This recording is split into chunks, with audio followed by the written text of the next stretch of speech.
এটাই ইসলাম। অসুস্থ, আপনি যদি শুধু দোয়া চান সুস্থ হবেন? চিকিৎসা করা সুন্নাহ।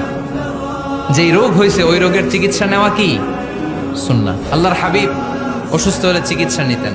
হাতে একবার বিচ্ছু কামড় দিল আল্লাহর হাবিবের আঙ্গুলে, তিনি রেগে গেলেন, ব্যথা পেলেন, আর বিচ্ছুরে বললেন, আরে বিচ্ছু, মানুষও চিনোস না, নবীও চিনোস না, কোথায় কামড় দিতে হবে এটাও জানোস না।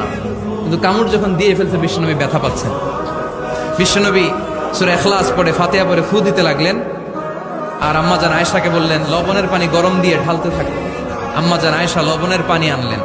লবণের গরম পানির ভেতরে সোডিয়াম ক্লোরাইড আছে, ন্যাচারাল পেইন কিলার, ব্যথা নাশ করে।